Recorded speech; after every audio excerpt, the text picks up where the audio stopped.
Très content de te retrouver pour un nouvel épisode de la Scred TV. Aujourd'hui, on va débriefer. On va débriefer une élimination de l'Algérie face au Nigeria. Yacine. Pourquoi ce petit. Johan. J'ai le droit de me racler la gorge. Ouais, Il y a un problème. Ouais, il a rigolé. Yacine Bassimion. T'as vu la poucave? C'est une dinguerie. T'as vu comment il fait J'ai beau pas- parce qu'il est encore j'ai dans la pas compétition. J'ai pas besoin de snitch dans l'équipe. Merci. Tranquille. L'Algérie a été éliminée par le Nigeria en quart de finale. Et moi, Yacine, honnêtement, je ne suis pas algérien ni rien, mais j'ai quand même eu une grosse sensation. Non, c'est toi qui es algérien. J'ai quand même eu une grosse sensation de regret et d'amertume après avoir vu ce match. Est-ce que tu partages cette opinion? Bon, c'est pas un débrief, c'est une autopsie qu'on va faire. Même C'est si c'est une mini une autopsie à partir d'un débrief. Ouais, voilà. Mais pour moi, c'est au-delà d'une déception, c'est une frustration. Parce qu'en fait, on a eu l'effectif, la qualité de certains joueurs auraient pu effectivement faire la différence sur ce match-là. Et sur toute la compétition, on a quand même prouvé que les sorties de banc, avec notamment les entrées de Hadj Moussa, de Boulbina durant la compétition, ont montré que même en sortie de banc, on avait cette qualité qui nous manquait au préalable. Parce qu'au départ, l'Algérie, c'est un 11 effectivement plutôt intéressant, mais on manquait de force de frappe sur le banc de touche. Et là, je me suis rendu compte que pendant une compétition, on était capable d'avoir des révélations, des joueurs qui pouvaient performer sur des moments de match importants.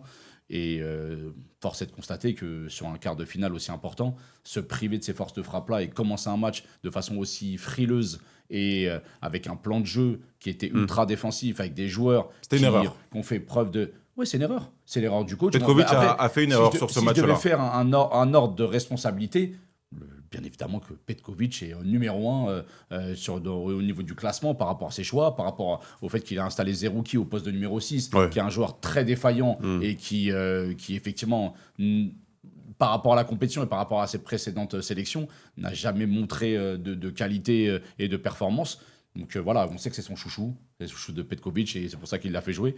Pourquoi il ne fait pas démarrer Abdelli alors que contre le Congo, sur la sortie de Benasser, il fait rentrer Abdelli? Bien sûr, il fait rentrer Abdelli, mais pendant toute la compétition, à la base, Abdelli ne devait pas être là. Oui, Donc en fait, ses choix aussi au départ de sélection ne sont pas les bons. Il y a un autre choix qui aurait pu et qui aurait dû être effectué, c'est qu'on a notre meilleur joueur de tête qui s'appelle le Belaïd. C'est un joueur qui a eu 27 duels aériens, 26 réussis. Donc c'est énorme pour le temps de jeu qu'il a pu avoir. Et je pense que sur un Osimhen en individuel, même si on ne fait plus de marquage individuel dans le foot moderne, mais sur une individuelle avec le meilleur attaquant africain actuellement, je pense qu'on aurait pu éviter certaines zones de centre et situations. Mais bon, après, ça, c'est des choix tactiques. Le reste, en termes de priorité, c'est les cadres. Défaillance totale des cadres dans un match aussi important. Je n'ai pas vu les cadres aussi peu performants depuis très longtemps. Qui vient en haut de la liste? On sait très bien. En fait, il y a deux types de cadres. Il y a les cadres sur le terrain, des cadres techniques, et il y a les cadres par l'expérience de ces compétitions-là qui en ont joué énormément. Si je prends l'exemple d'un Issa Mandi, c'est quand même le joueur le plus capé, plus de 110 sélections, qui a joué quand même 5 CAN, c'est énorme. Pas beaucoup de références pour à chaque fois des cannes un peu. Non, mais il a quand même gagné la CAN 2019. Ouais, mais il est souvent critiqué quand même. Oui, il est critiqué, mais parce que pour sa lenteur, peut-être un peu pour son comportement, etc.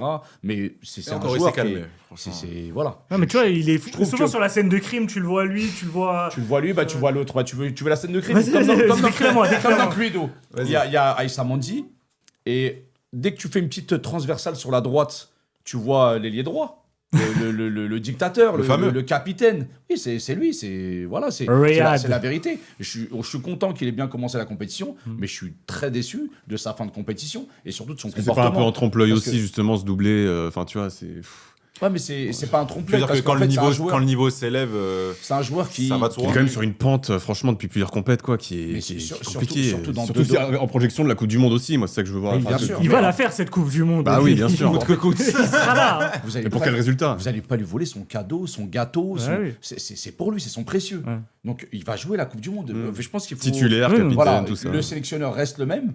Ce sera Petkovic. Et ce sera lui qui va encore... compter sur lui pour cette compétition-là. Donc, ne vous attendez pas à des changements radicaux pendant les 6 prochains mois et en prévision de la Coupe du Monde. Ça restera comme ça. Et il y a 2 joueurs dont je suis obligé de parler parce que j'ai été très déçu. Et moi, ça fait partie... T'avais beaucoup d'espoir pour eux. Il y en a un qui était un peu déçu. J'ai quand même annoncé une élimination en quart de finale. Mais individuellement. Je pense qu'il y en a un qui sera lié aussi à Petkovic. c'est Amora.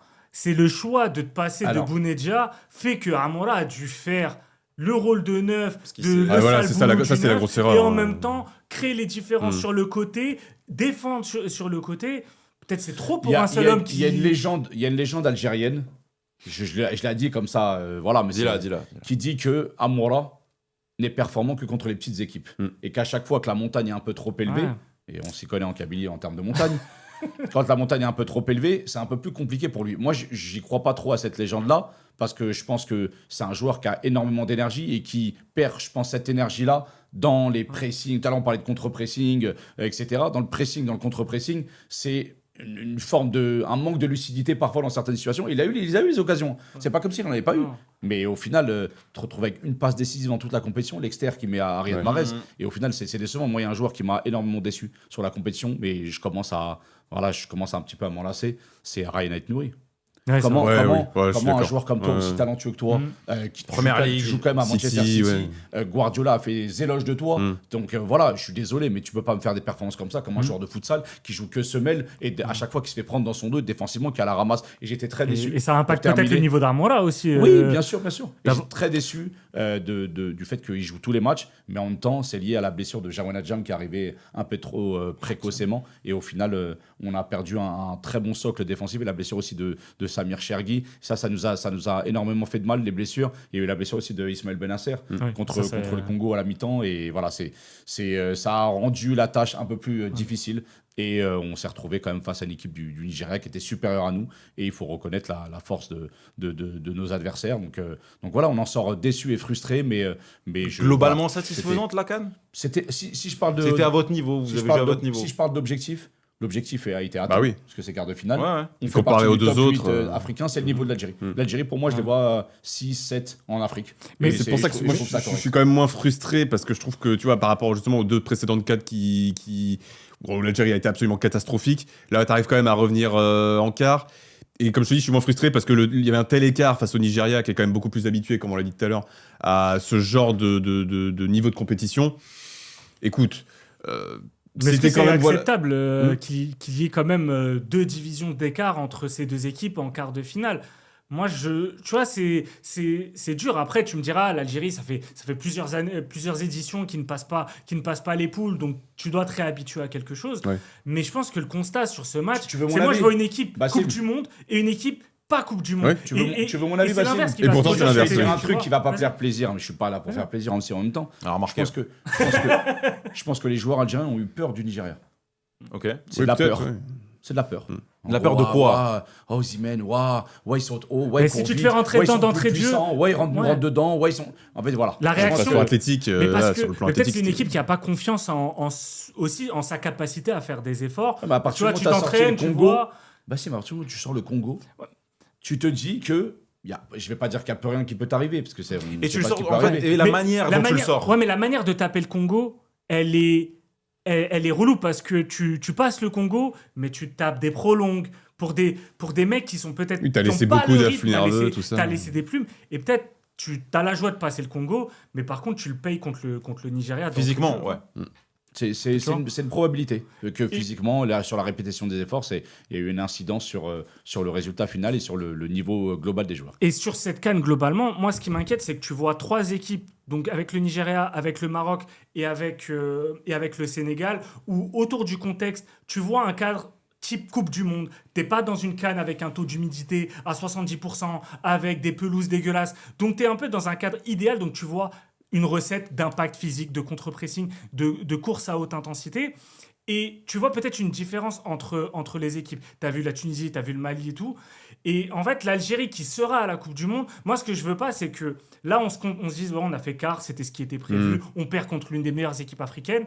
Mais du coup, on ne se remette pas en question. Et tu arrives en Coupe du Monde. Le problème, c'est que ce n'est pas un quart qui est encourageant. Tu vois, c'est ça aussi. Voilà, il n'y a pas d'élément positif sur ce quart que tu peux tirer. Et quand tu vas arriver en Coupe du Monde, ça peut être très difficile. Tu vas te taper contre des équipes sud-américaines, européennes. La recette de la CAN à papa, où c'est la fierté, où c'est jouer avec la méta, l'arbitre, essayer de tromper et tout, les supporters, peut-être ça marche pas tout le temps, et peut-être à un moment c'est le football aussi qui parle. Peut-être aujourd'hui c'est ça aussi la recette, c'est de parler de football, et le football aujourd'hui il est quand même très orienté sur le physique.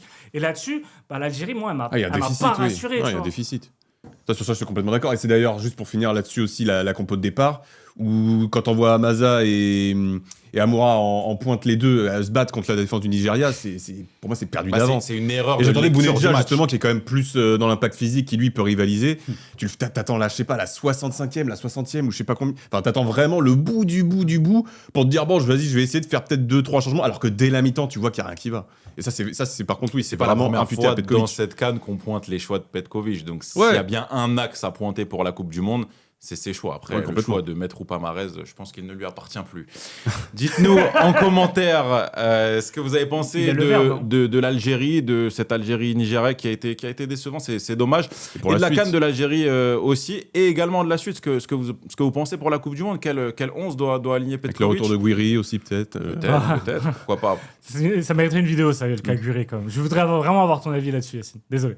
Amis algériens et scraders algériens, dites-nous en commentaire, abonnez-vous, likez, partagez. On se retrouve très vite pour une prochaine vidéo. Ciao.